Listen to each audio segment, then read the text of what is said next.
Okay, so let's dive into this. We're talking about a real Cold War relic, aren't we? Cosmos 482. That's right. Launched way back on March 31st, 1972, a Soviet probe originally destined for Venus. Venus. But it never quite made it there, did it? No, a failure right near the start. Apparently a timer malfunctioned. A timer. Seriously? Yeah, it meant the final engine burn, the one to send it towards Venus, never happened correctly. So instead of heading to another planet, it just got stuck. Exactly. Stuck in Earth orbit for, well, over 50 years now. 50 years, just circling us. What kind of orbit are we talking about? It's been elliptical, something like 156 kilometers at its lowest, stretching out to maybe 394 kilometers at its highest point initially, but it's decaying. And that decay means it's finally coming back down. Predictions are for early May 2025. That's the window, yes. Around May 10th seems to be the focus currently, though these things are always a bit uncertain until the final days. Space track, heavens above, they're all keeping tabs. Okay, so here's the thing. It was built for Venus, right?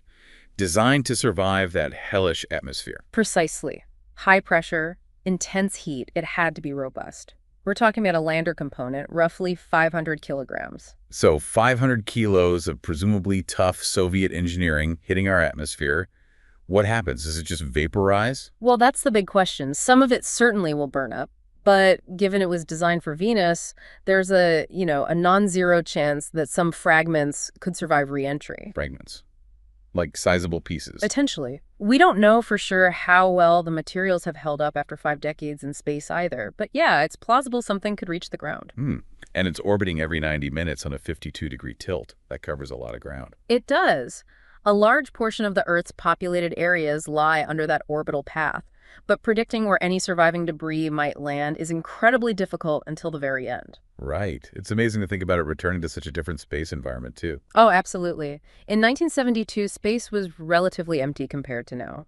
Yeah, now we've got Starlink, OneWeb, Kuiper, thousands upon thousands of satellites swarming low Earth orbit. Exactly. So Cosmos 482 is re-entering a much, much more crowded sky. It kind of puts a spotlight on the whole space debris issue, doesn't it? It really does. This ghost from the past suddenly bumps up against our very modern problem of orbital clutter. It's a tangible reminder that what goes up eventually often comes down, and we need to manage that space. And this wasn't even the successful part of the mission pair, right? Wasn't there a Venera 8? Correct. Venera 8 was its sister mission, launched a few days earlier, and it did successfully reach Venus, landed, and sent back data for almost an hour.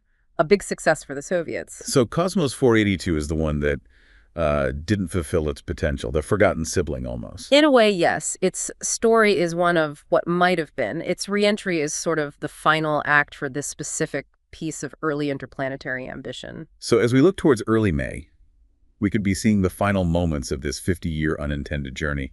Could be quite a sight or just fizzle out. We'll have to wait and see. But either way, its return really wraps up the key points.